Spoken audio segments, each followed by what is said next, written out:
Martedì 4 giugno, buongiorno Sicilia da Michele Cucuzza e da Angelo Gagliano. Oggi vedremo come cambia la medicina legale, poi parleremo del clima instabile, come sappiamo, e poi ancora del caro spiagge. La Sicilia rimane la regione più economica, ma anche qui i prezzi salgono, vedremo poi i particolari. Intanto l'emergenza idrica, sono sempre più numerosi i comuni con l'acqua razionata, la situazione più critica, lo sapete, è nell'Agrigentino, dove il prefetto ha deciso di requisire i pozzi privati. Intanto smobilitano gli agricoltori. A Palermo è stato raggiunto un accordo con la regione per alleviare i disagi della categoria. Vediamo in che cosa consiste. Voucher per comprare il fieno, regolamento per contrastare la fauna selvatica, consulte di agricoltori da affiancare ai commissari dei consorzi di bonifica. Dopo 7 giorni di presidio davanti a Palazzo d'Orlean e una trattativa serrata con gli agricoltori, il presidente Schifani ha sottoscritto tutti i punti proposti da Coldiretti, tra cui la costituzione di un tavolo politico. Un tavolo politico che da mesi chiedevamo, perché bisognerà affrontare tutte le problematiche che purtroppo la siccità sta portando sulla Sicilia. Gli agricoltori tolgono così le tende e portano a casa un primo risultato per i campi a secco e allevamenti allo stremo. Ma l'acqua manca anche nelle case. Sono ormai decine i comuni in cui viene razionata, come a Gela, dove è stata programmata la distribuzione ogni 3 giorni. La situazione più critica resta ad Agrigento e provincia, dove monta la rabbia dei cittadini. Il prefetto romano ha deciso di requisire i pozzi privati e ha chiesto alla regione di autorizzare il riciclo dell'acqua nelle attività industriali per poter dirottare alle famiglie l'acqua potabile. Anche a Favara si è deciso di ridurre la fornitura alle zone dove è ubicato, fra l'altro, il carcere, mentre i turni di distribuzione si allungano. Noi abbiamo turni di 8-10 giorni e a volte non riusciamo neanche a rispettarli e questo diventa gravissimo, soprattutto con i cittadini che in questo momento hanno i nervi a fior di pelle, li capisco, hanno pure ragione, ma devono capire bene che acqua non ce n'è e se non ce n'è non ne possiamo dare. A Sciacca a peggiorare la situazione è lo sciopero delle autobotti private che penalizza soprattutto alberghi, residence, bar e ristoranti.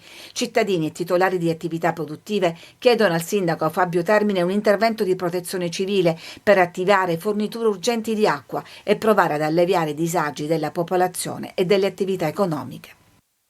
Sanità pubblica, liste d'attesa nella sanità, al centro di un incontro fra Ministero della Salute e Regioni in vista del decreto che sarà varato oggi, ma che si annuncia limitato rispetto alle intenzioni. Vedremo poi i particolari quando sarà emesso. Intanto a Palermo azzerata la lunga coda di interventi pediatrici grazie a una convenzione fra l'ospedale civico e l'ISMET, l'Istituto per i Trapianti. Vediamo.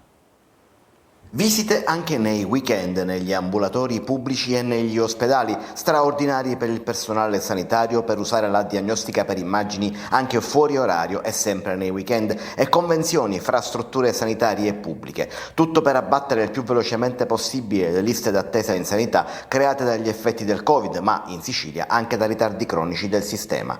Sono alcuni dei provvedimenti che saranno presenti nel decreto sanità che il Ministero della Salute si prepara a varare e sul quale si è tenuto un confronto a Roma fra Ministero e Regioni. Il decreto costerà circa 300 milioni di euro, ma la Sicilia, in virtù dello statuto speciale, non è coinvolta in prima persona. Poche le risorse, ma quello che i tecnici dell'assessorato hanno fatto notare sono più le questioni normative sulle quali ci sarà un approfondimento. Intanto si azzerano le lunghe liste d'attesa per un intervento in ambito pediatrico a Palermo grazie a una convenzione fra l'ospedale civico e l'ISMET per smaltire la coda dell'ospedale pediatrico di Cristina.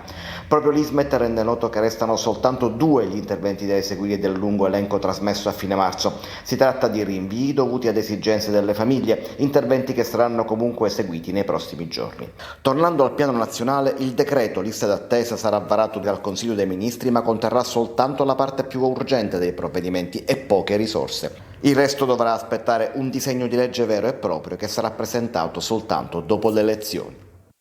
A Messina non comincia del tutto la ricostruzione della morte del giovane Michele Lanfranchi, trovato sabato sera senza vita sul marciapiede del quartiere Giostra. Investigatori al lavoro per capire la dinamica di ciò che è accaduto.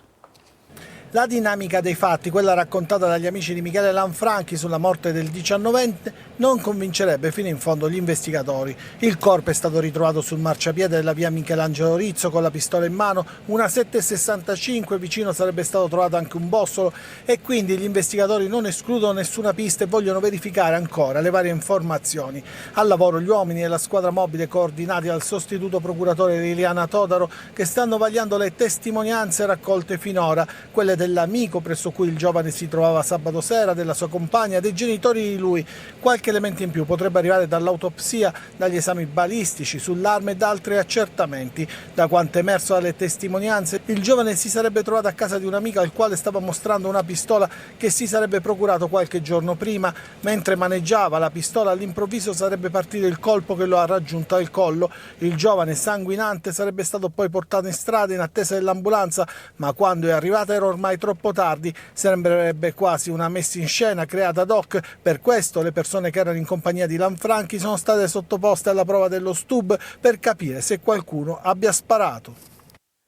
Infatti c'è una novità delle ultime ore nelle indagini sulla morte di Michele Lanfranchi. Come atto dovuto è stato iscritto nel registro degli indagati con l'ipotesi di omicidio il proprietario dell'abitazione dove è accaduta la tragedia, il 40enne Giovanni Laganà. Anche a sua tutela è stato riferito per le fasi future delle indagini. Vedremo naturalmente nelle prossime ore gli sviluppi. E adesso con Angelo Gagliano diamo un'occhiata ai giornali siciliani. Cominciamo con la prima pagina intanto della Sicilia con il tema della siccità che in primo piano arrivano gli aiuti, voucher per gli allevatori, fondi per laghetti aziendali, questo è l'impegno della regione. E poi invece le altre notizie, l'ombra della criminalità a Pozzallo, un segnale oscuro, attentato incendiario nel mirino il vice sindaco e l'inchiesta a Palermo, Miccichè può tornare a casa, revocato il divieto di dimora dopo la rinuncia all'auto blu. E poi sempre sulla prima pagina della Sicilia vedete la questione, le polemiche che hanno animato le ultime ore a livello nazionale, giù le mani dalla Quirinale, Meloni alle prese con il caso Borghi, ma l'avviso sulle riforme è per l'opposizione. E ancora sempre sulla prima pagina della Sicilia leggiamo insieme 8 piani di schifezza, scoperto a Napoli un sito contenente 250.000 tonnellate di rifiuti speciali, compreso amianto. Era da bonificare. Impressionante questa scoperta che è stata fatta. E poi ci sono i temi chiaramente a carattere internazionale, a partire dalla striscia di Gaza, tregua più vicina ma alle condizioni di Netanyahu, accordo in salita, una svolta green, pensate, sono praticamente già stati bruciati tutti gli incentivi per l'auto elettrica, finiti in 9 ore, 200 milioni di euro, tante le persone evidentemente interessate ad acquistare le auto green. Siamo adesso alle pagine interne della Sicilia. Contro la siccità, sostegni regionali, questo è il titolo. Incontro ieri che si è svolto a Palazzo Dorlean con le categorie degli imprenditori, previsti voucher per gli allevatori, si parla anche di fondi per i laghetti artificiali. Questa è dunque la situazione, tant'è che Coldiretti comunque ha tolto anche il presidio. E poi, come leggevamo anche sempre dalla prima pagina, c'è un duro attacco criminale a Pozzallo, incendiata l'agenzia marittima del vice sindaco Monte, che si trova nell'edificio in cui hanno anche sede gli uffici del demanio e dell'assessorato regionale al territorio. Anche qui vedete richiamo Messina, giovane sparato al collo per la morte del 19enne, esami balistici e autopsia. Abbiamo letto prima di un indagato Miccichè, rinuncia all'auto blu, è stato revocato il divieto di dimora per lui.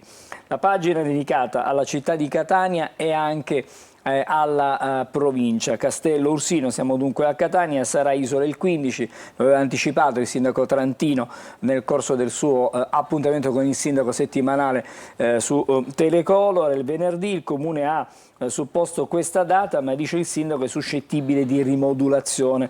La certezza si avrà dopo una riunione dei capigruppi con esercenti e residenti. In via Crociferi invece si devono attivare i varchi elettronici. Questa è la situazione per la città di Catania. Poi ieri ne abbiamo parlato a lungo nei nostri TG, le spiagge libere sono pronte, solarium quasi, annuncio dell'assessore Guzzardi dopo il sopralluogo alla playa della 11ª commissione. E ancora dalle pagine interne invece un approfondimento. Vedete, operazione Pandora, disposto accesso ispettivo al comune di Tremestieri. La commissione è stata nominata dal prefetto Librizzi e dovrà stabilire se i clan mafiosi influenzavano le scelte dell'amministrazione. Questo è quello che viene riportato questa mattina dal quotidiano La Sicilia. E poi adesso la prima pagina del giornale di Sicilia, la siccità.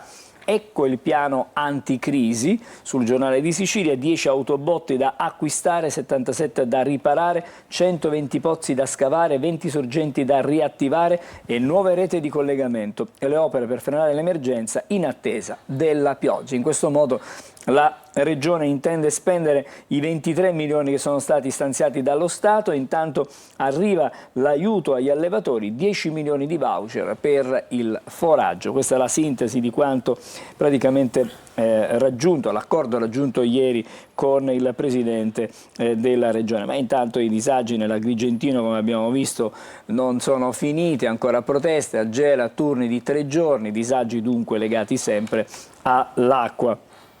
Ancora i progetti per il PNRR, per i frantoi oleari, graduatoria pronta.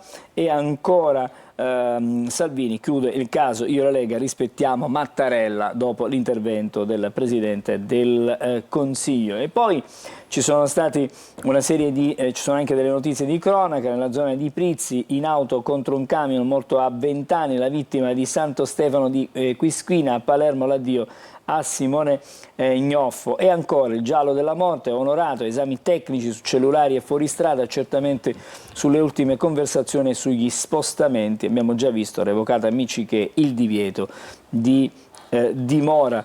Ancora prime pagine, stavolta quella dell'edizione di Palermo di Repubblica. Il titolo è "L'Europa che serve ai siciliani". Non solo gli oltre 30 miliardi di finanziamenti previsti entro il 2027, cioè 2027, in corso a Bruxelles partite importanti, dalla pesca all'energia, dai trasporti all'industria verde. Ecco quali sfide riguardano anche il futuro dell'isola. Il caso Onorato, anche qui in prima pagina, e le indagini. Leggiamo: nessun uomo accanto a lui nelle ore decisive. Questo è quello che verrebbe fuori dalle indagini. E poi il giallo della pistola che ha ucciso il ragazzo a Messina. Anche qui insomma ci sono degli approfondimenti. E allora andiamo nelle pagine interne, perché vedete, dalla prima abbiamo parlato dell'Europa che serve alla Sicilia, energia, pesca, trasporti. Ecco perché ai siciliani serve l'Unione Europea. Non sono dunque i 30 miliardi di finanziamenti che arriveranno da qui al 2027. A Bruxelles ci sono altre partite decisive, dalle regole per la salute all'ecosistema fino alla riconversione dell'industria verso il green ed il digitale, come possiamo vedere ancora dunque sulle pagine interne. E poi vedete, si parla di nuovo di Ponte. Ci sono 3 sindaci in pressing sul governo, chiarimenti sul progetto, poi si discute e leggiamo ancora di più. Villa San Giovanni, Reggio Calabria e Messina aspettano la risposta del Ministero all'appello. I comuni dovrebbero presentare le proprie osservazioni senza conoscere le repliche ai dubbi dell'ambiente. Insomma, sul tema Ponte c'è tanto da discutere, tanto di cui parlare. E ancora sempre nelle pagine interne dell'edizione di Repubblica Palermo ci sono degli approfondimenti, perché sono anche delle proteste. Leggiamo insieme: strade come trappole, il popolo delle bici chiede piste più sicure, 15.000 persone scelgono le 2 ruote, ma la città non è stata dotata di una rete di percorsi ciclabili. In qualche modo insomma i rischi per i ciclisti, ieri fra l'altra cosa la giornata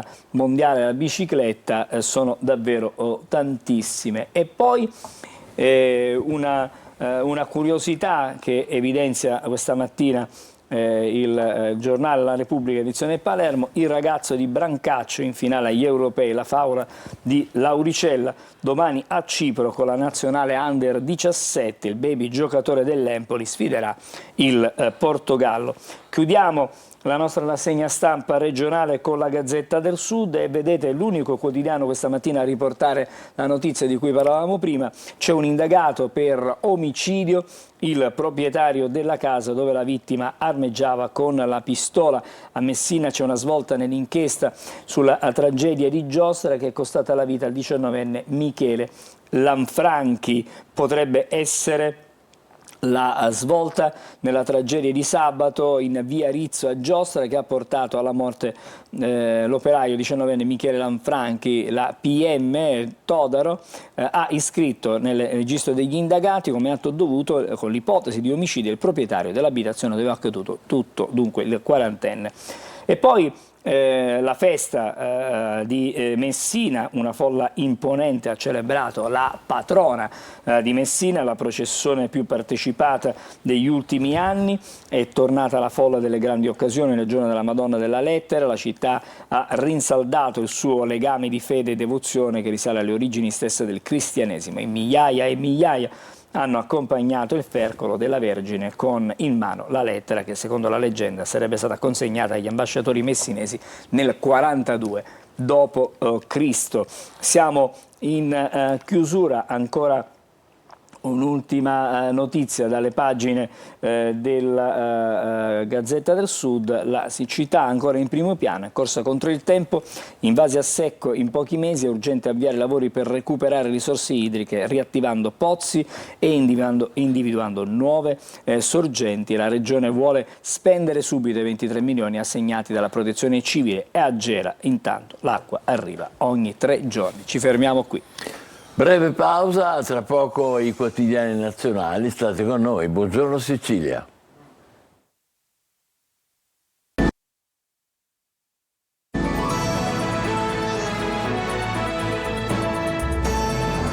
Buongiorno Sicilia, un'occhiata ai quotidiani nazionali con Angelo Gagliano. Cominciamo stamattina dalla prima pagina del Corriere, vedete in primissimo piano, adesso la nostra regia, eccolo qui, lo vediamo già, frenata di Salvini sul Quirinale, Meloni e la sinistra che non rispetta il Colle, sul premierato se perdo non lascio. Dopo le polemiche il senatore Borghi conferma la richiesta di dimissioni Conte, un attacco indegno. Questa è la situazione, diciamo, per quanto riguarda le vicende politiche del nostro paese e le polemiche di cui si è parlato tantissimo nella giornata di ieri. C'è l'intervento di Tajani, noi europeisti sono solidali con Mattarella, e il federalismo del leader, no euro, no Vax, Borghi e l'ascesa nel carroccio. Poi invece le vicende di carattere internazionale a Gaza, spiragli di intesa, Netanyahu tregua, ma per ora ha tempo. E poi ancora torniamo invece a Padova, la confessione ritrattata, la lite poi ho gettato Giada dal cavalcavia, è terribile questo racconto. E invece è altrettanto tragico quanto accaduto ai giovanissimi che sono stati travolti dal fiume in piena. L'ho vista e speravo che Patrizia fosse viva. I genitori non hanno chiesto del bracciale della collana, erano di Patrizia, avrei voluto ritrovarla in vita, racconto di un volontario della protezione civile. Poi fotonotizia per quello che è davvero un grandissimo e infinito campione, parliamo di Djokovic, perché ieri si è infortunato e nonostante l'infortunio ha rimontato e ha vinto, è un campione indomabile, così scrive stamattina il Corriere sulla prima pagina. Ma questo stesso tema in prima pagina si ritrova, vedete, con un'altra fotonotizia con il giocatore che alza le braccia al cielo. Impresa Djokovic soffre ma vince, Sinner deve attendere ancora per diventare numero 1. Ma intanto torniamo anche alle altre notizie, la sfida delle urne su Repubblica, lo spettro del non voto, i sondaggi, anzi i sondaggisti prevedono un calo ulteriore dell'affluenza che per la prima volta può finire sotto il 50%, a trarne vantaggio possono essere PD e Fratelli d'Italia, partiti più grandi e identitari, e al sud scarsa affezione, il Movimento 5 Stelle a rischio. Queste sono le previsioni dei sondaggisti. Savino della ACEI sulle riforme, noi vescovi non possiamo tacere. Poi ancora sulla prima pagina l'antisemitismo minaccia l'Europa. E ancora l'Ucraina colpisce oltre il confine russo con missili statunitensi e la situazione incomincia a essere ancora più tesa e più calda. Nelle pagine interne si affrontano questi temi. Attacco a Mattarella, siamo adesso sulla Stampa, governo in tilt, Salvini corregge il tiro, la Lega rispetta il presidente, Tajani si smarca, Meloni, caso chiuso.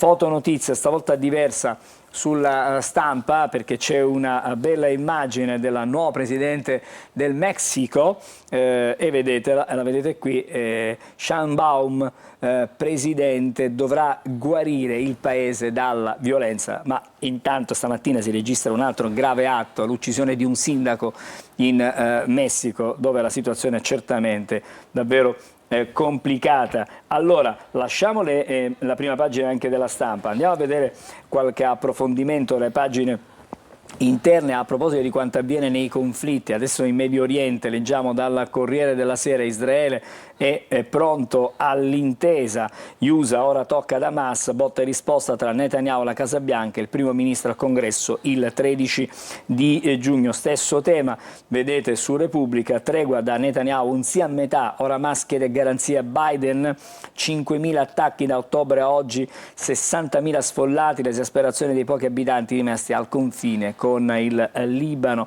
Il tema viene affrontato anche dalla Stampa, il miraggio del tregua. Qui insomma sono poco convinti che ci possa essere una tregua. Hamas fa trapelare di essere favorevole alla proposta del presidente statunitense, Netanyahu no alla fine della guerra, stop a tempo solo per liberare i rapiti, quella è la missione. Ma anche, vedete, il Messaggero, svolta di Netanyahu, sia il cessate il fuoco ma la tregua è fragile, quindi ci sono ancora molti dubbi. E allora l'altro tema e l'altro conflitto è quello in Ucraina, perché c'è il primo attacco con armi USA e c'è l'ira di Mosca, errori fatali, i russi, HIMARS per colpire Belgorod, sono praticamente delle armi che consentono chiaramente all'Ucraina di arrivare in Russia. Missili USA su Belgorod, primo attacco in Russia dopo il via libera della NATO, colpiti dagli HIMARS, una stazione radar, un ponte, il Cremlino minaccia, l'America stia attenta, non commetta errori fatali.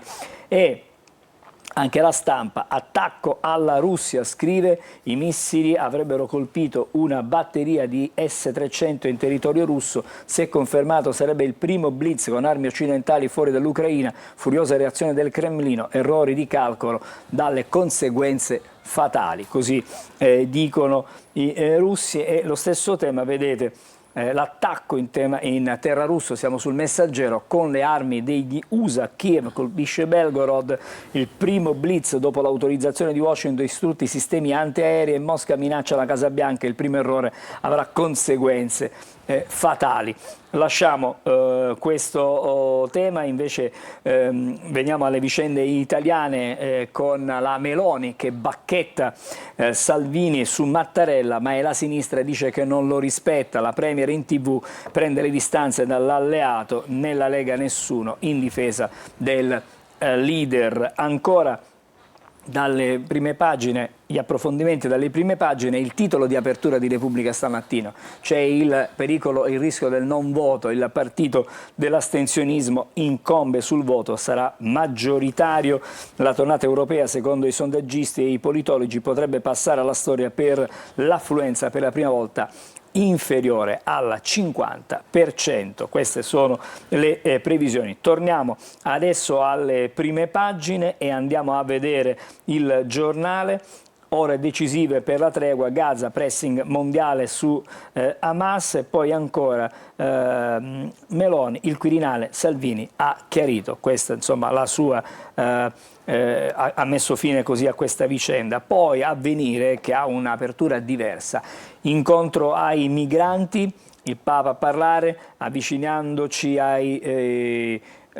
chi è nel bisogno, ci apriamo a Cristo, è lui che bussa, il cardinale Cesny, no alla propaganda o all'uso ideologico in vista delle elezioni. Ma intanto la fotonotizia accanto è davvero terribile, trattative su durate ostaggi, Israele nel governo diviso, uno spazio per la tregua, e poi ancora vedete l'altra foto sotto, missili USA in terra russa e l'Europa si fortifica. Questa è la situazione dei conflitti. Vediamo il Fatto Quotidiano, che ha come sempre delle aperture particolari. Eccolo qui il titolo: Macron, Scholz and company a picco nei sondaggi, il francese rischia di arrivare terzo, il tedesco quarto, guerra nell'urna, le destre avanzano dappertutto, Le Pen e socialisti davanti in Francia, SPD dietro 3 liste, rischi puri per Michel e Sanchez. Questo è il quadro dipinto dal Fatto Quotidiano. Adesso siamo invece alla Verità. 007 e miliardi stranieri, bomba sul caso Genova. Abbiamo scoperto il Mister X dell'inchiesta, esclusivo, così dice l'uomo che dà consigli sulle concessioni da una utenza intestata a Palazzo Chigi e nei servizi. Ha lavorato per PSA, colosso di Singapore, che opera nel porto in competizione con Spinelli. Quindi insomma ci sarebbero, diciamo, trame internazionali dietro a questa vicenda. E ancora siamo sulla prima pagina. Quarta dose alla Emiliano, la discriminazione adesso sconfina nella farsa. In Puglia tirocini negati sulla base di assurde normative anti-Covid che si contraddicono e ignorano gli studi sugli anticorpi. Insomma, questa è una vicenda, quella dei vaccini, su cui la Verità ha sempre lavorato. L'Unità, eccolo, l'alternativa: o il nazionalismo, cioè il fascismo, o l'Europa internazionale di Spinelli, verso il voto di sabato e domenica. Riflessioni chiaramente. E poi è morto Luigi Saraceni, il compagno garantista, quindi un'apertura completamente diversa sull'Unità. Libero. Sono i soliti comunisti, scrive, la mucchiata anti-USA. Democratici, Verdi, 5 Stelle vogliono portare l'Italia fuori dalla NATO, una follia che ci schiererebbe contro l'Occidente. Il G7, Hamas accetti l'accordo con Israele. Intanto Meloni e l'Annunziata, una menzogna dire che è stata censurata, voleva candidarsi. E ancora i fatti che arrivano dal resto del mondo: ritorno in corsa dell'uomo della Brexit, perché si ripresenta Farage a Esparilla, diciamo, le elezioni nel Regno Unito. Vedremo che cosa succederà. Il Manifesto, come sempre, accompagna il titolo principale con una foto, tempo e denaro, questo è il titolo. Non ci sono i soldi e non c'è personale medico, ma per fare propaganda elettorale sulle liste d'attesa il governo annuncia un decreto vuoto e un disegno di legge che avrà tempi lunghi. Solo una cosa è chiara: le poche risorse vanno ai privati, le regioni denunciano il bluff. Questo è il titolo principale del Manifesto. Adesso siamo sul Dubbio. Vedete il titolo stavolta è sulla giustizia: Meloni bordate alle toghe, chi sbaglia deve pagare, anche i magistrati. La Premier rivendica la riforma su carriere separate, alta corte, giusto sanzionare chi commette errori. E poi il Tempo, vedete qui, così Putin e Xi falsano il voto in Italia, c'è un'inchiesta del Tempo, spionaggio, hacker, dati personali e social, i mezzi per sfiduciare le istituzioni, l'esperto hanno migliaia di chiavi di accesso, quindi insomma si parla anche dunque di spionaggio diciamo online, digitale per diciamo, contrastare le libere scelte in qualche modo. L'Osservatore Romano: ricostruire con il pane dell'amore quello che l'odio distrugge, è un bellissimo intervento. Nella domenica del Corpus Domini il Papa celebra a Laterano la messa seguita dalla processione eucaristica a Santa Maria Maggiore. Dall'Osservatore Romano siamo alla Nazione, così chiudiamo con i quotidiani nazionali. Meloni: lasciate il Colle fuori dalle beghe. E poi ancora a Israele Hamas, caute aperture, intese più vicine e tregua. E ancora madre di Samam svolta in una foto, la polizia pakistana diffonde l'immagine del suo arresto, l'attivista un segnale contro la cultura della violenza. Ci fermiamo qui per la rassegna stampa, adesso diamo un'occhiata al tempo, può essere utile prima di uscire di casa, e tra poco parleremo dei cambiamenti, del rinnovamento della medicina legale, a cominciare da casi anche delle ultime ore, come l'omicidio misterioso, la morte misteriosa di Michele Lanfranchi a Messina. Ancora non sappiamo se si tratta in verità di omicidio, suicidio o di incidente. State con noi, buongiorno Sicilia. Bentrovati, un aggiornamento con le previsioni di Trapimeteo. Situazione per la giornata di martedì: ancora un minimo di bassa pressione in quota al centro-nord con della variabilità durante il pomeriggio. Improvvisi piovaschi o temporali a settentrione lungo l'Appennino centrale. Invece per la Sicilia tutto tranquillo, una bella giornata, ampi rasserenamenti ovunque con temperature che saranno veramente estive, miti, perché raggiungeremo ovunque 35-30 gradi grazie a questo soleggiamento. Addirittura a Caltanissetta segnaliamo i 32 gradi. Per quanto riguarda la tendenza per la giornata successiva, quella di mercoledì, grandi cambiamenti non ce ne saranno, quindi ancora bel tempo ovunque, qualche nube cumuliforme durante il pomeriggio sulle aree interne, ma al mare sole, anche tra Trapani, Palermo, veramente una bella giornata. Le temperature tra l'altro saranno estive, valori un pelo più bassi sulla parte tirrenica, mentre su Agrigentino e tutta la zona interna per i venti da nord raggiungeremo i 30, anche qualche valore superiore ai 30. Tutti i dettagli precisi scaricando l'app gratuita di Trapimeteo. Eccoci di nuovo in diretta, con noi un ospite, il dottor Lucio Di Mauro, che è segretario nazionale della Società Italiana di Medicina Legale e delle Assicurazioni. Benvenuto. Parliamo di questo congresso importante che comincerà giovedì della Società Scientifica a Catania, al Monastero dei Benedettini, e poi proseguirà il 7 e l'8 allo Sheraton. Ed è un evento di rilevanza nazionale che si tiene per la prima volta a Catania. Di che cosa si parlerà? Si parlerà di tanto, è il 46esimo congresso nazionale della Società Italiana di Medicina Legale, che è una delle società più antiche del territorio nelle varie branche specialistiche. Nasce nel 1895 e oggi ancora è una società, diciamo, che gode di ottima salute. È un'organizzazione, diciamo, abbastanza imponente, poderosa. Abbiamo 155 relatori.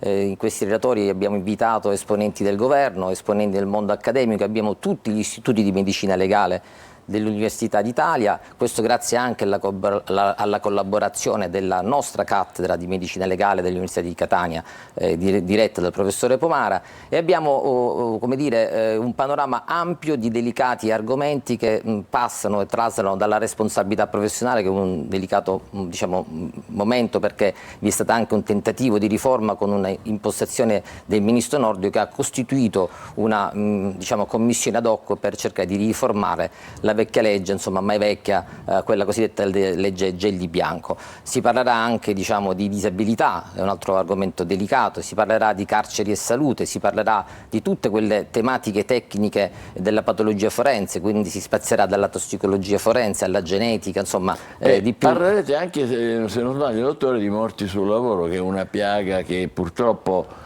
è drammaticamente stabile, anche se non peggiora. I dati dicono che siamo in leggero calo, ma questo non vuol dire granché, perché poi in realtà gli incidenti sul lavoro con esito mortale si susseguono continuamente, non solo in Sicilia naturalmente, ma purtroppo un po' in tutta Italia. Il vostro ruolo lì è importante. È importantissimo, perché non solo cerchiamo di condizionare le prescrizioni di sicurezza, ma cerchiamo anche di valutare, come dire, anche programmare di limitare i rischi, diciamo, sull'infortunio del lavoro, che è certamente una tematica delicatissima in Italia. Abbiamo invitato il presidente, il sovrintendente nazionale Patrizio Rosso, che comunque governa la commissione centrale medica, che è comunque istituita dall'INAIL. Ma lì il vostro ruolo purtroppo è quando la cosa è avvenuta, riuscite anche a intervenire preventivamente? No, l'istituto fa dei lavori di ricerca e di sperimentazione, assolutamente di ricerca. Il professore, diciamo, Patrizio è un amico. Patrizio, insomma, ha una grandissima sensibilità su questi temi e di anno in anno fa dei lavori anche in collaborazione con la nostra società scientifica, quindi cerca di fare della sperimentazione per attutire chiaramente la problematica ed evitare chiaramente i decessi, e comunque anche le grosse lesività, anche le grosse menomazioni sono importanti, non soltanto chiaramente le morti, ma anche chiaramente l'invalidità. Perché noi parliamo spesso della necessità di incrementare il numero degli ispettori, ma non è soltanto questo il problema, vero? Quello diventa una cosa chiaramente burocratica, ma diventa anche poi la sensibilità, diciamo, e la responsabilità del datore di lavoro, che comunque deve fare questo cambio, diciamo, di passo, di cultura, anche di linguaggio rispetto al lavoratore. Cioè, con la prescrizione va certamente non soltanto documentata come un fatto burocratica, ma va adottata. È fondamentale che vengano adottati provvedimenti, non soltanto un disbrigo di pratiche o una problematica di natura, diciamo, burocratica. Altro problema importante è la condizione nelle carceri, di cui spesso parliamo, a cominciare dalla salute dei detenuti, anche quelli minori, vero? Assolutamente. Abbiamo invitato quale esponente del governo il sottosegretario Andrea Ostellari, che non solo è sottosegretario alla giustizia, ma anche alla delega del governo proprio per le carceri e per la problematica sui minori e le comunità. Questo è un delicatissimo momento che affronteremo, lo affronteremo anche con un parterre, diciamo, eccezionale. Ci saranno grandissimi relatori. Il vero problema è quando la salute chiaramente si impone come motivo di incompatibilità all'espiazione della pena, chiaramente all'interno delle carceri. E questo è chiaramente un grosso problema, perché adesso le malattie di natura psichica in qualche modo sono anche condizionate anche all'interno delle mura. Prima era soltanto la menomazione fisica, cioè il condizionamento fisico, oggi invece l'attenzione del legislatore è anche ampliare la legge sulle problematiche psichiche e farle diventare anche quelle delle malattie, per trovare comunque la possibilità di espiare la pena in ambienti chiaramente più consoni. E questo sta avvenendo, è un processo... E questo è un processo chiaramente di rivoluzione, perché ci sono tanti suicidi, e quindi chiaramente il suicidio è chiaramente un'evoluzione di una patologia di natura psichiatrica, e quindi si sta lavorando anche in questo, perché in realtà oggi non esiste una legge, se non per le menomazioni fisiche, per poter trovare l'espiazione alternativa, come potrebbe essere, diciamo, non ci sono più gli istituti, i manicomi, diciamo così, dei carcerati psichiatrici, e quindi questo è un problema che si sta affrontando, e lo affronteremo proprio giorno 7 allo Sheraton. Altro tema importante, importantissimo, di cui parliamo spesso, è quello delle disabilità, di cui voi naturalmente vi occupate, anche lì con nuove impostazioni. Qui c'è, diciamo, una cosa molto rivoluzionaria. La società italiana, con 2 membri del comitato, diciamo, tecnico, ha fatto parte della commissione ministeriale per adottare le nuove leggi. C'è una legge del 2021 che ha voluto in qualche modo rivoluzionare il sistema. Oggi non si parla più di handicappato, è cambiata anche la terminologia, non si parla più di menomato, non si parla più di persona con disabilità o diciamo diversamente disabile, diversamente abile. Qui ormai si parla di una condizione di disabilità, che è una cosa diversa, una condizione di disabilità dove la persona al centro, diciamo, dell'attenzione deve essere immersa nel settore sociale come fosse una persona normale, quindi, diciamo, principi di uguaglianza, di libertà civile. Quindi si cerca di abbattere gli ostacoli e di utilizzare le riserve, le risorse, diciamo, della persona con la disabilità, per poterlo reinserire in un contesto sociale in maniera positiva. Sì. Poi voi intervenite anche quando ci sono situazioni, diciamo così, di disastri collettivi, alluvioni, quelle che ci sono state a Nord Italia, e voi il vostro ruolo lì è importante anche quello. Lì è fondamentale il nostro ruolo, perché come sapete, per esempio, parliamo per esempio dei disastri, diciamo, adesso emergenti con i vari morti nel Mediterraneo. Vi sono state autopsie fatte per cercare di ricostruire anche l'identità della persona che viene comunque a mancare in questi disastri. Quindi il medico legale ha un ruolo, diciamo, molto tecnico, molto specifico, e stiamo facendo dei progetti insieme alle istituzioni per proprio individuare quali sono gli approcci fondamentali per poter in qualche modo, in maniera sistematica, essere pronti al chiamo comunque delle istituzioni. E quale potrebbe essere la direzione che voi individuate? La direzione è quella di non fare troppa confusione, avere delle equip già preparate, specialistiche. Cosa succede? Succede che la procura di quella provincia prende in mano, chiama il proprio medico di riferimento perché ha un rapporto di fiducia, magari questo medico non ha quelle competenze specialistiche e quindi molte cose chiaramente non si riescono a fare. Quindi noi vogliamo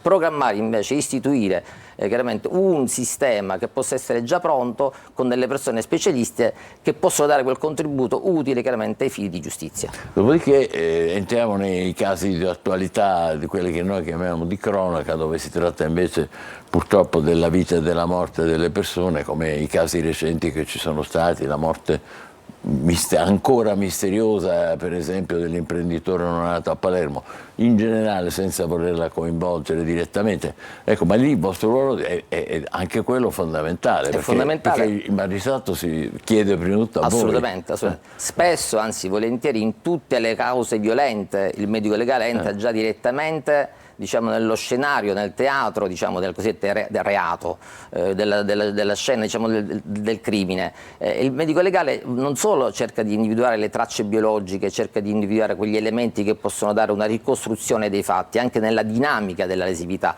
ma poi cerca di far parlare il cadavere per l'ultima volta. Quindi parlare, diciamo così, in senso, diciamo, come dire, un po' folcloristico, nel senso che con l'esperimento autoptico, con lo studio approfondito chiaramente di dinamiche ultra specialistiche che partono dal settorato alla seconda fase, che è la macroscopica, per poi la campionatura e il diciamo, studio istopatologico dei campioni che sono stati prelevati, a seconda delle modificazioni che troviamo oppure dei dati e degli elementi, diciamo, desubibili da quel cadavere, da quella salma, riusciamo a fare una relazione e a far parlare appunto il cadavere per l'ultima volta, per dare appunto il contributo della ricostruzione del fatto. Beh, è decisivo questo ruolo, anche se mi permette di dire, capitano situazioni come appunto il caso dell'imprenditore palermitano, in cui l'autopsia è stata fatta, il corpo è stato restituito ai familiari, si sono fatti i funerali anche con una partecipazione intensissima della gente, commozione dei familiari e poi anche dei palermitani.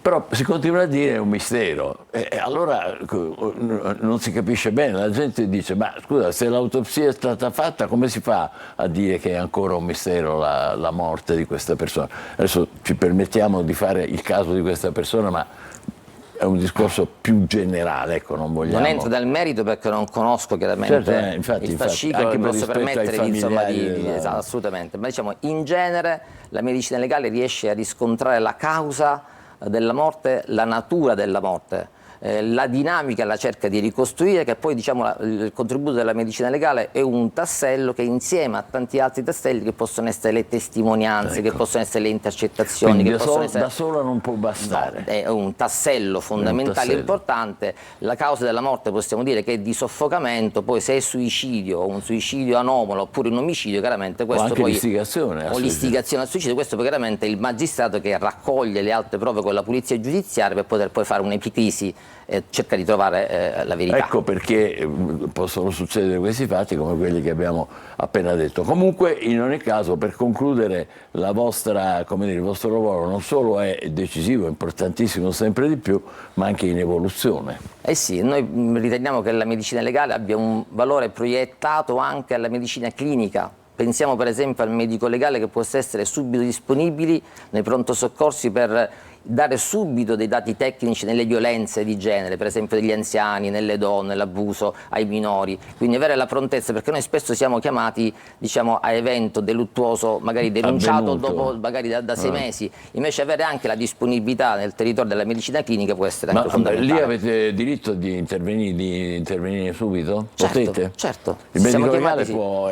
se siamo autorizzati chiaramente dalla procura, noi possiamo intervenire solamente se siamo autorizzati. E quindi questo ruolo è davvero... Però è ovvio che se avessimo un medico legale disponibile sul territorio nell'acuto e viene chiamato dal medico di pronto soccorso perché magari è reperibile, possiamo dare dei dati che sono, diciamo, sulla base sul fatto acuto, piuttosto che magari dati che vengono ricostruiti dopo tempo e potrebbero essere decisivi, forse a volte anche per le indagini. Fondamentale, così come vi è anche tantissime altre fattispecie del futuro della medicina legale che mira a migliorare la sanità pubblica con il risk management, con lo studio del rischio clinico, dell'errore. Si parla ormai di sanità responsabile, non più di responsabilità sanitaria. E potreste intervenire anche lì? Lì interveniamo sempre, chiaramente, assolutamente dopo il fatto, ma cerchiamo comunque di individuare l'errore, chiamato comunque errore sentinella, trasmetterlo in direzione sanitaria affinché comunque si fa un database per non commettere più quell'errore.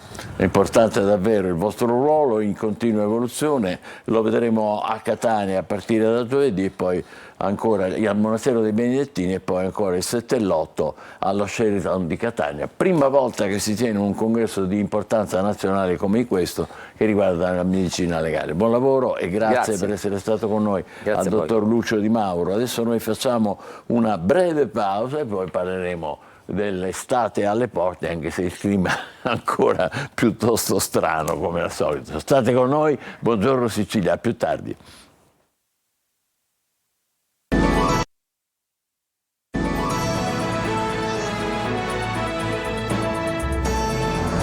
Estate alle porte, clima, come sarà il clima di quest'estate? Abbiamo la persona giusta al posto giusto, in collegamento con noi il tenente colonnello dell'Aeronautica Militare Guido Guidi. Buongiorno colonnello, benvenuto. Grazie, ben trovati, buongiorno a voi. Allora, l'estate in realtà è già cominciata, almeno quella meteorologica e astronomica, ci corregga se sbagliamo. No, è corretto, diciamo che per convenzione misuriamo la stagione estiva nel trimestre giugno, luglio e agosto. Per natura in realtà dovremmo aspettare ancora una ventina di giorni perché l'estate astronomica propriamente detta inizia con il solstizio d'estate appunto intorno al 21 di giugno e termina intorno al 21 di settembre con l'equinozio d'autunno. Quindi in realtà dal punto di vista della evoluzione astronomica, che poi è quella che detta il ritmo delle stagioni, perché da questa dipende la quantità di radiazione solare che giunge sul pianeta, siamo ancora tecnicamente nella primavera. Che poi si facciano le misure sul trimestre giugno, luglio e agosto, specialmente per le medie latitudini, è una convenzione, a volte funziona, a volte meno, a volte coincide, a volte meno con la stagione vera e propria. Ecco, le faccio la domanda chiave: che previsioni si fanno per quest'estate? Beh, allora, lei sa benissimo che fare previsioni è difficile, soprattutto per il futuro. Questo è uno scherzo, ma il futuro a lungo termine dal punto di vista meteorologico è ben poco controllabile e una stagione è il lungo termine. Nel breve e medio termine possiamo certamente dire che già a partire dalla metà di questa settimana, giovedì, venerdì, più giovedì, inizierà una fase piuttosto calda per il meridione, Sicilia compresa, con l'entroterra dell'isola che inizierà a misurare temperature intorno ai 35, 36, 37 gradi. Parliamo dell'area orientale dell'isola, il siracusano per intenderci, lontano dal mare, perché il mare è ancora fresco, garantisce se non altro con le brezze pomeridiane l'arrivo di aria più fresca lungo le coste appunto. E questa durerà 5-6 giorni fino più o meno a metà dell'altra settimana. Poi, visto che siamo ancora più o meno in primavera e che la circolazione atmosferica è ancora abbastanza dinamica, il tempo tornerà ad essere un po' più incerto. Non è detto che piova, ma verranno meno le condizioni di caldo di cui abbiamo appena parlato. Di lì a seguire è difficile identificare il tipo di tempo, possiamo affidarci alle previsioni molto più diluite, sia mensili che stagionali, e affidandoci a queste dobbiamo vedere che nel confermare una tendenza che ormai conosciamo da diverso tempo, potrebbe anche questa essere un'estate con una occorrenza di temperature mediamente superiori a quelle attese, quindi un po' più caldo di una media che è però riferita a un trentennio precedente. Certo, ecco, e quindi questo già ci mette un po' di preoccupazione. Abbiamo detto caldo da giovedì in poi tempo incerto, poi invece temperature probabilmente più alte della media. E qui da noi questo desta preoccupazione per le ragioni evidenti che lei ci insegna, colonnello. Qui c'è il problema della siccità, c'è il problema anche del rischio degli incendi e così via, situazione idrica di cui non si fa che parlare tutti i giorni. Prego. Allora, siamo in una situazione strana, anomala, perché laddove per una parte del paese è piovuto davvero tanto, il riferimento è soprattutto alle regioni settentrionali, e per un'altra il riferimento al meridione, specie la Sicilia, ma il settore ionico in generale, è piovuto davvero poco. E questo comporta un deficit idrico non banale che poi finisce per essere anche un precursore della possibilità che ci siano degli incendi. Le due cose non sono direttamente collegate, però è anche e soprattutto una questione di vegetazione secca che poi può essere in qualche modo il comburente, no? Perché questi abbiano luogo. Però è anche vero che, ahimè, non è la stagione estiva quella con la quale si può pensare di ripianare il deficit idrico che si è consolidato durante le stagioni invernali e primaverili. Per cui purtroppo dal punto di vista del deficit idrico, appunto, bisognerà attendere ancora, perché è ben difficile che questo possa essere sanato durante un periodo in cui normalmente sul nostro meridione, in particolare quello insulare, non piove proprio o piove molto poco. Eppure, colonnello, mi aiuti un po' a ricordare questo episodio che ho letto, che non ricordavo personalmente, che nell'estate del 2018 la Sardegna, che viveva in una situazione di, come dire, di crisi idrica, di arsura e siccità storica, ci furono delle piogge straordinarie che rimisero a posto le cose. E così, è stato così? Ma sì, è stato così, ma è episodico e la Sardegna non è la Sicilia, mi permetta, sì, è vero. perché anche dal punto di vista dell'esposizione al tipo di tempo che normalmente interessa l'area del Mediterraneo, le due cose sono ben diverse. Quindi sì, può anche capitare, però dobbiamo anche ricordare che è ancora più difficile che durante la stagione estiva arrivino delle piogge che possano essere continue, persistenti, tali quanto dovrebbero essere quelle necessarie a ripianare il deficit idrico. È molto più facile che arrivino invece dei temporali che, per loro natura di diffusione sparsa sul territorio e per loro natura di concentrazione in uno spazio limitato di quantità di precipitazioni abbondanti, non ripianano granché, a meno di non essere estremamente diffusi, ma non me lo aspetterei, non ripianano granché il deficit idrico quanto piuttosto mettono alla prova il territorio dilavandolo con le precipitazioni abbondanti. Ecco. Quindi insomma il discorso è complesso e con riferimento all'estate grandi chance di pioggia non ce ne sono. No, certo. Piuttosto ci possono essere questi temporali con le conseguenze che lei stesso ha appena finito di dire. Colonnello, se volessimo dare un suggerimento ai nostri ascoltatori, qual è il periodo migliore per godersi una vacanza, diciamo, dalle nostre parti, che non sia né come dire, dove si muore dal caldo e nemmeno dove non c'è nemmeno il sole? Qual è il periodo forse più stabile, ammesso che si possa usare ancora questo aggettivo, vista l'instabilità che predomina? Ma guardi, le dirò, per definizione sull'area del Mediterraneo centrale la fase di tempo più stabile climaticamente parlando va dalla metà di luglio alla prima decade di agosto.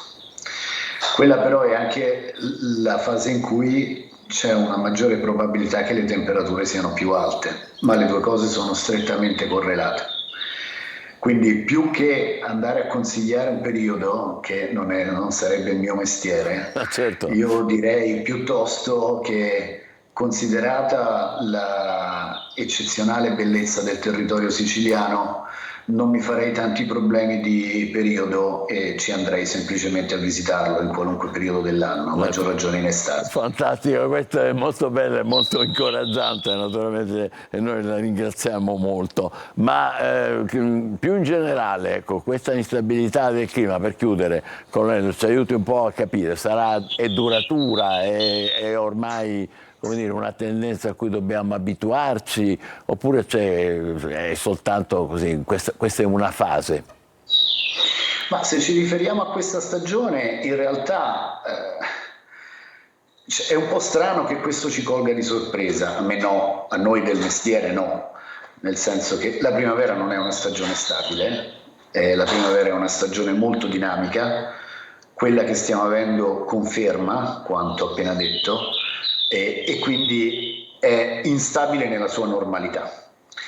E questo finirà inevitabilmente con l'aumento della radiazione solare, il progredire astronomico della stagione, il caldo salirà, l'aria più stabile salirà di latitudine e arriverà la nostra estate mediterranea, che poi possa avere una caratteristica più calda perché con prevalenza di aria in arrivo da sud o meno calda perché con prevalenza dell'anticiclone delle Azzorre, questo lo vedremo, però l'estate arriverà e finirà questa variabilità molto accentuata, tipica della primavera.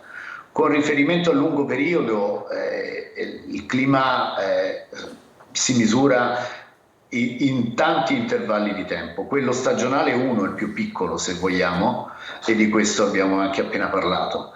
Quello più grande, di tipo annuale o interannuale o addirittura decennale, sta vedendo una evoluzione nel corso degli ultimi anni che sembra avere delle caratteristiche di difformità rispetto al passato. Però anche qui dobbiamo misurarlo nel tempo per capire effettivamente come vanno le cose. Perfetto, lo scopriremo solo vivendo. Grazie Colonnello per le sue importanti osservazioni e analisi. Il Colonnello Guido Guidi dell'Aeronautica Militare. Noi adesso facciamo una breve pausa e poi ce ne andremo in spiaggia naturalmente. Vedremo anche a che prezzo. State con noi, buongiorno Sicilia.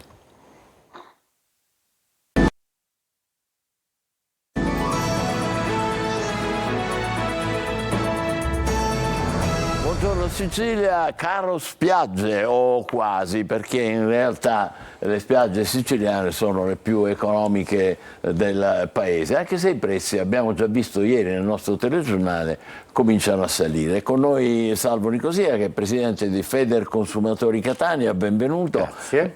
Ho detto bene, no? La Sicilia ha i prezzi più bassi che però salgono. Sì, sicuramente rispetto a quelle che sono le medie nazionali, con un incremento medio del 5% anno su anno, i costi per i servizi balneari all'interno della nostra regione si mantengono ben al di sotto. Infatti, se vogliamo fare un esempio base, sì. La media per l'ombrellone in Italia è di 13,25 €. Noi facciamo pagare nelle spiagge di Catania 8 € di media. Però 5,5 circa di però, meno. se vediamo il dato rispetto al 2023, l'incremento è di 2 € rispetto al 2023. Era 6.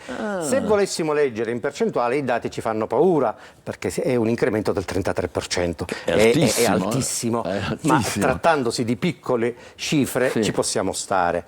E poi qualche qualche altro esempio? L'esempio possiamo fare senza ubriacarci di cifre, no, però. 8,80 € per il lettino.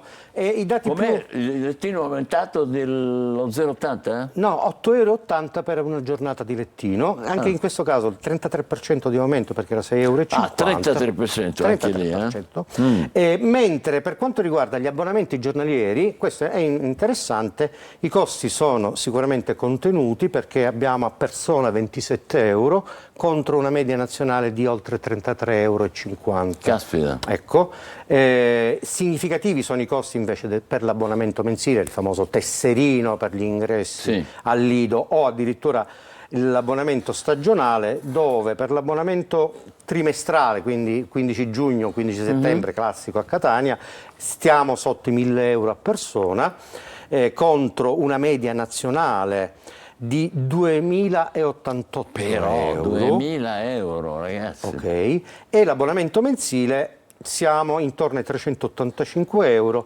rispetto ai 750 € delle medie nazionali. Meno della metà, Però è aumentato anche qui, è anche vero? qui è aumentato perché, se vogliamo vedere, l'abbonamento mensile, no, gli abbonamenti sono quelli che hanno una minore incidenza, sì, in quanto l'aumento medio è di un 1% e l'abbonamento stagionale aumenta del 6%. Quindi conviene in fondo, se dovessimo fare una valutazione così un po'... Sicuramente noi ci rivolgiamo ai turisti, no? Ecco, che nonostante i costi dei voli aerei, che oramai hanno raggiunto cifre incredibili, di cui parliamo continuamente anche noi. Sicuramente, ne abbiamo parlato anche in trasmissione nel tempo, però è altrettanto vero che il costo di una spiaggia in Sicilia continua ad avere dei prezzi molto contenuti.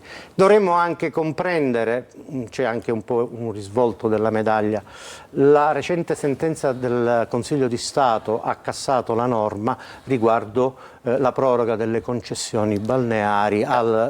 Ci spieghi un po' bene, perché questo ogni volta è una specie di grande punto interrogativo. E questo è il grande punto interrogativo, perché di fatto la sentenza del Consiglio di Stato ha dichiarato che la proroga al 31 dicembre delle concessioni operata con decreto dal governo non si può fare. Di conseguenza, potenzialmente le spiagge italiane sono tutte oggetto di bando. Però è altrettanto vero che buona parte delle coste italiane e siciliane oramai sono privatissime più che private. L'accesso al mare diventa sempre più complicato, più che mai se, così come statuisce la sentenza del Consiglio di Stato, io potrei essere libero di andare a prendere il sole e mettermi il mio asciugamano dentro uno stabilimento balneare. Io sono sicuramente autorizzato. Io sono autorizzato, le spiagge sono potenzialmente tutte libere, ma poi cosa succederà? Mentre invece se noi la applicassimo in maniera, come dire, scientifica e generale, potrebbe comportare questo un abbassamento dei prezzi in generale? Sicuramente. Perché lì comincia a esserci la concorrenza. Andiamo incontro a un mercato libero anche in questo caso, concorrenziale, però c'è anche da considerare il fatto che chi ha avuto le concessioni negli ultimi 40-50 anni ha creato delle infrastrutture che sono lì sul demanio pubblico, e bisogna capire anche il futuro di queste strutture, quale debba essere. Ed è questa la ragione per la quale si oppongono, generalmente si oppongono all'applicazione della direttiva. Quali sono le province siciliane più care e quelle meno care? Oggi abbiamo nel nostro dato un mix e abbiamo preso in considerazione le 3 province più rappresentative, Catania, Palermo e Trapani. Sicuramente le spiagge dell'Occidente sono particolarmente pregiate, parliamo di San Vito Lo Capo, Val d'Erice, sono Mazzara del Vallo, Marinella di Selinunte, quindi sicuramente. E bene o male i prezzi non hanno delle oscillazioni così importanti l'uno rispetto all'altro. Possiamo evidenziare il fatto che Trapani per l'abbonamento stagionale siamo intorno ai 1.100 €, la media Sicilia è 1.027, se lo parametriamo con Catania siamo sicuramente nella nostra provincia più economici di circa 100 €. Però i prezzi bene o male si valgono. Poi bisogna anche comprendere la qualità dei servizi che viene offerta all'interno degli stabilimenti balneari. Questo è altrettanto vero, perché sicuramente poi ci sono tutti gli altri servizi, quelli potrebbero essere l'animazione, la piscina per i bambini e quant'altro. L'ultima cosa che le chiedo è queste nuove mode, i noleggi di pedalò, SUP, come diciamo noi all'italiana, canoe, eccetera. Sì. Questi sono anche con un certo incremento, perché sicuramente ci vanno i giovani. Ci vanno i giovani, in particolar modo il SUP, che è questa nuova moda di fare tavola, stare in piedi sulla tavola, Lampedusa, con un remo solo. Con un remo solo. I costi sono effettivamente bassi, perché una giornata in pedalò, o quantomeno un affitto di un pedalò, andiamo in Sicilia intorno agli 8 euro, 8,50 €. La media nazionale ci fa leggere circa 11,33 €. Anche in questo caso gli scostamenti non sono importanti, però è altrettanto vero che se l'inflazione è in netto ribasso, noi partiamo con un dato in valore assoluto dello scorso anno che già era cresciuto di parecchio in virtù della forte scossa che aveva avuto l'inflazione lo scorso anno. Quindi questi piccoli aggiustamenti sono inevitabili, ma potrebbero scendere se scendesse in maniera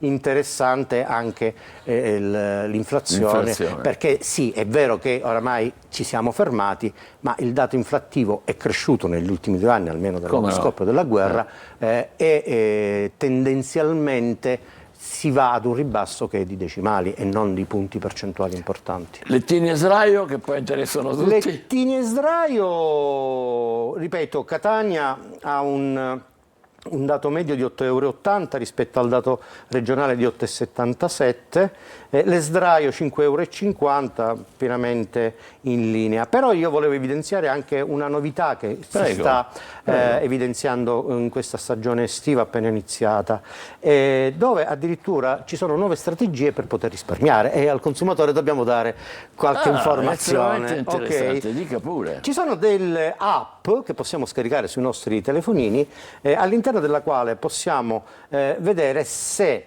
ci sono degli spazi liberi in spiaggia non occupati e quindi acquistare a prezzo ridotto il lettino per il pomeriggio o quant'altro. O ancora i pacchetti all inclusive, dove partiamo dai 35-50 €, dove c'è di tutto, dalla spiaggia, il pranzo, l'happy hour, l'aperitivo, il noleggio canale, quindi un insieme di servizi all inclusive dove sicuramente c'è un risparmio. Questo le app? Questo no, però sono i pacchetti all inclusive che gli imprenditori balneari possono offrire all'utente. Vabbè, queste sono tutte opportunità interessanti. Grazie a Salvo Nicosia, che è presidente Federconsumatori di Catania, precisissimo come sempre, ricchissimo di dati. Noi adesso, in attesa che voi vi possiate godere la vostra stagione balneare, ci guardiamo l'almanacco. State con noi, buongiorno Sicilia. Oggi è la giornata mondiale dei bambini innocenti vittime di aggressioni, istituita nel 1982 dall'Assemblea Generale delle Nazioni Unite per portare il tema della violenza sui minori all'attenzione mondiale, con l'obiettivo di sensibilizzare e garantire l'impegno delle nazioni. Sapevate che durante la prima proiezione pubblica dei Fratelli Lumière del 1896 il pubblico scappò dalla sala per paura di essere travolto da un treno? Stiamo parlando dell'arrivo di un treno alla stazione di La Ciotat, che rappresentava appunto l'arrivo di un treno in stazione, con un'inquadratura non frontale ma inclinata, che permettesse di dare una maggiore profondità di campo ed un'intensa immedesimazione allo spettatore, talmente intensa da causare appunto una tale reazione e sancire la nascita del cinematografo come intrattenimento.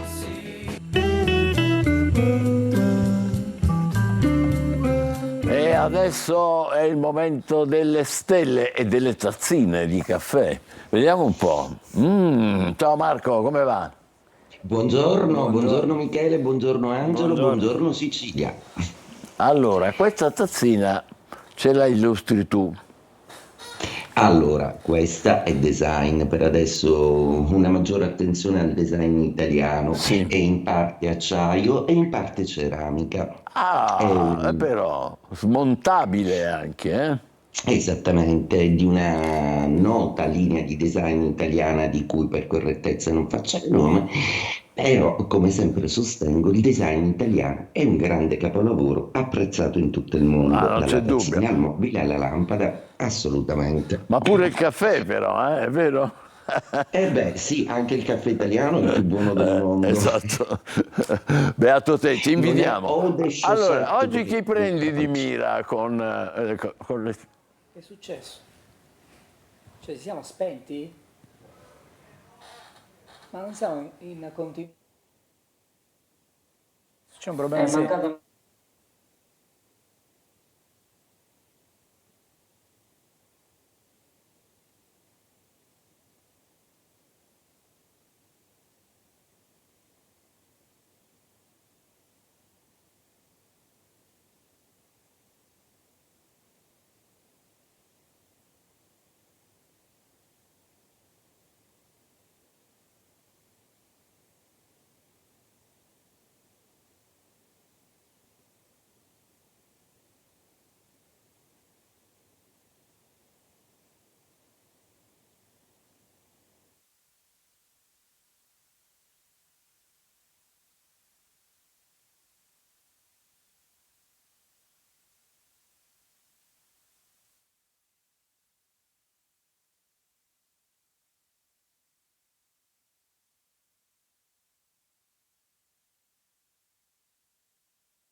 Colleghiamo con Marco Amato, chiediamo scusa, c'è stato un problema tecnico, tutto risolto e torniamo a chiacchierare con Marco Amato di stelle. Stavo chiedendo chi hai preso di mira e boom, è venuta giù la luce, quindi è una roba pericolosa. Con chi ce l'hai oggi? Le stelle sì. E beh, succede, è il bello della diretta, insomma. Dunque, oggi sotto i riflettori delle stelle ho messo un caso di gossip hollywoodiano di cui parlano tutti, che è il caso proprio della famiglia Pitt-Jolie. Ebbene, proprio la bella Shiloh, una dei 6 figli della coppia, è stata la quinta in ordine temporale a presentare la pratica per disconoscere il cognome paterno. Quindi la quinta su 6 figli. Questa rivolta dei figli mi ricorda un po', ed in chiave astrologica la spiegazione la dà proprio questo pianeta, proprio la storia di Saturno. Saturno era un dio arcaico del tempo e nella mitopoiesi greca presiedeva proprio allo scorrere del tempo, vittima del suo stesso potere perché non volendo essere spodestato o successo da uno dei suoi figli, aveva l'abitudine di ingurgitare ogni giovane nascituro. Ebbene, con uno stratagemma Rea nascose Giove e Saturno mangia una pietra. Giove, da adulto e fortificato, spodestò il padre. Questa storia rappresenta che appunto lo scorrere del tempo e che la paternità sono assolutamente fondamentali perché la natura compie il suo corso e che da un testimone passa a un altro la potestà proprio della vita. Ebbene, nell'oroscopo è proprio Saturno che si interroga sulle condizioni felici o meno di paternità. Nel caso di Brad Pitt, che è un Sagittario, c'entra poco il suo segno zodiacale perché proprio l'analisi di Saturno è dell'area capricorniana che si va a indagare. A ben 4 pianeti in Capricorno è un Saturno fortissimo che determina questa poca sua morbidezza come padre. Chiaramente auguriamo alla famiglia di risolvere le loro dinamiche e in bocca al lupo a tutti. E ora occupiamoci del nostro oroscopo quotidiano, perché oggi Venere si congiunge al Sole, luminosa e bella, inizia una stagione piena di luce ed amore. Mercurio invece a Giove, sintesi e morbidezza comunicativa vanno trattati con molta morbidezza. Benissimo per tutti i segni d'aria, quindi benissimo per il fuoco pure. È una configurazione, quella di oggi, che mette a proprio agio tutti e 12 grossomodo i segni zodiacali. o un po' meno i Terra, che con questi movimenti si sentono sempre poco fluidi, poco dinamici, in particolare Toro e Vergine che sono un pochino più fissati sul lavoro, più felice il Capricorno perché invece ha ottenuto moltissimo. Gli Acqua, Cancro, Scorpione e Pesci hanno invece godono della morbidezza dei loro pianeti che anche se distanti dai loro gradi combinano e ricombinano lo zodiaco in un avvicendarsi di sentimenti ed emozioni molto creative. In particolare Scorpione e Pesci tendono moltissimo oggi a creare delle nuove linee direttive che possono agire sia professionalmente più lo Scorpione sia affettivamente più i Pesci. E detto questo, cari signori, vi auguro una splendida giornata e un buongiorno Sicilia. Buongiorno a te e buona giornata, grazie, ci dispiace un po' per le interferenze tecniche, ma andiamo avanti, diamo un'occhiata ancora ai giornali, abbiamo tempo, vero? Sì, c'è una curiosità che arriva dall'Amazzonia, perché l'internet...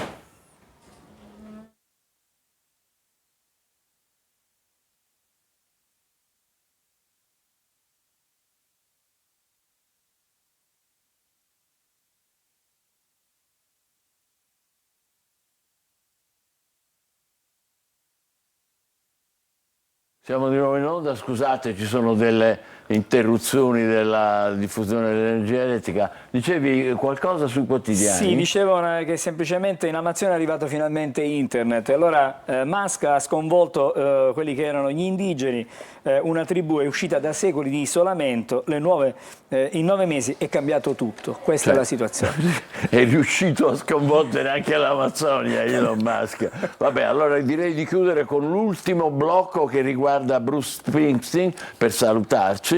Il 4 giugno ma del 1984 Bruce Springsteen pubblicò Born in USA, il suo 7° album con la celebre copertina dell'uomo in jeans davanti alla bandiera americana. Non è esattamente questa, comunque il singolo omonimo, spesso frainteso come un inno patriottico, in realtà è una riflessione amara sui veterani della guerra del Vietnam che tornavano tutti inevitabilmente sconvolti. Con singoli come Dancing in the Dark e I'm on Fire l'album vendette 30 milioni di copie, diventando una pietra miliare del rock, all'85° posto nella lista dei 500 migliori album secondo Rolling Stone. Born in the USA, cioè nato negli Stati Uniti, Bruce Springsteen. Buona giornata, buongiorno Sicilia, a domani.